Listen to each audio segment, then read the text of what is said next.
dari kelompok 2 ingin memperkenalkan diri. Nama saya Imam Afudin dari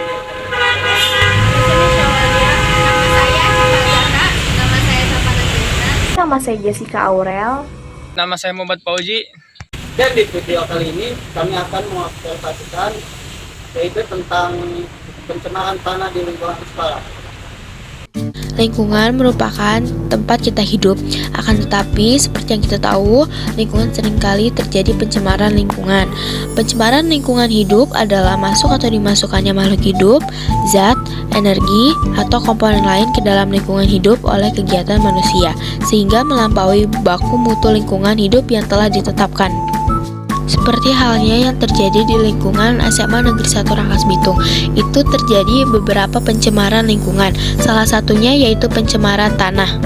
Pencemaran tanah adalah suatu kondisi di mana tanah tercemar di area permukaan atau bahkan bawah tanah. Pencemaran ini disebabkan karena adanya polutan atau kontaminan yang mencemari tanah. Pencemaran tanah disebabkan oleh beberapa hal. Yang pertama itu disebabkan oleh limbah organik dan anorganik. Yang kedua disebabkan oleh limbah cair dan limbah padat. Yang ketiga disebabkan oleh limbah pertanian. Yang keempat disebabkan kebakaran hutan. Yang kelima disebabkan karena bencana alam. Akan tetapi yang terjadi di lingkungan SMA Negeri 1 Rangkas Bitung itu terjadinya pencemaran lingkungan yang disebabkan oleh limbah organik dan anorganik.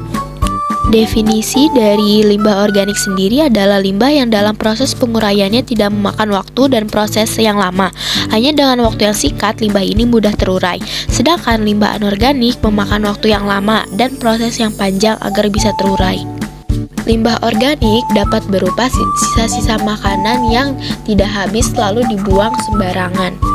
Sedangkan limbah anorganik itu dapat berupa dari sisa-sisa bungkusan makanan dan minuman seperti plastik dan juga kaleng minuman. Walaupun limbah organik cepat terurai, akan tetapi bukan berarti tidak akan menimbulkan dampak negatif.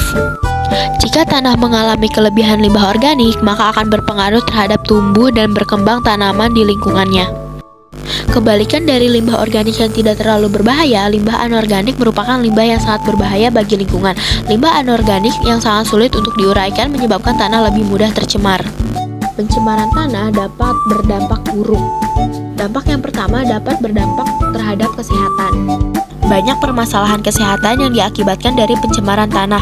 Salah satunya menghirup gas. Gas ini berasal dari tanah yang bergerak perlahan ke atas atau juga melalui penghirupan yang disebabkan benda yang terangkut oleh berbagai macam aktivitas yang dilakukan oleh manusia. Pencemaran tanah bisa menyebabkan berbagai macam penyakit seperti sakit kepala, mual, ruam kulit yang tergolong ringan, iritasi mata, hingga gangguan pernapasan. Sedangkan penyakit jangka panjang yang disebabkan oleh pencemaran tanah itu dapat menyebabkan kanker, menyebabkan kerusakan sistem saraf, dapat menyebabkan penyumbatan neuromuskular, dan kerusakan pada ginjal, serta kerusakan pada hati. Selanjutnya itu dapat berdampak terhadap ekosistem. Tanah adalah elemen bumi yang paling mudah melakukan perubahan pada kandungan kimiawi, bahkan bukan hanya pada kandungan kimiawinya saja. Faktanya, struktur dalam tanah sekalipun sangat mudah berubah. Dengan adanya perubahan dalam struktur dan kandungan yang terdapat di dalam tanah, tentunya akan memberikan efek perubahan pada sistem metabolisme seluruh organisme yang hidup dan tinggal di dalam tanah. Jika organisme di dalam tanah berkurang, maka akan berpengaruh pada ekosistem yang pada akhirnya akan memutuskan siklus dari rantai makanan. Dampak yang ketiga yaitu dapat menurunkan kesuburan tanah. Ini adalah hilang atau tidak adanya biota-biota tanah atau juga mikroflora yang terdapat di dalam tanah. Tentunya kehilangan biota-biota ini sangat merugikan karena membuat tanah tidak segembur dan sesubur seperti sedia kala. Cara mengatasinya dapat melakukan daur ulang sampah anorganik seperti plastik, logam, kaca, karet, dan lain-lain. Yang kedua, tidak membuang sampah ke tanah atau saluran air. Yang ketiga, itu menjaga kelestarian tanaman untuk mengurangi pengikisan lapisan humus tanah oleh air hujan. Yang keempat, melakukan remediasi, yaitu kegiatan membersihkan permukaan yang sudah tercemar. Yang kelima, melakukan bioremediasi, yakni proses pembersihan pencemaran menggunakan mikroorganisme seperti jamur, bakteri, dan lain-lain.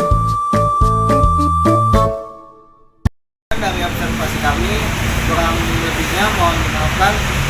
Wassalamualaikum warahmatullahi wabarakatuh.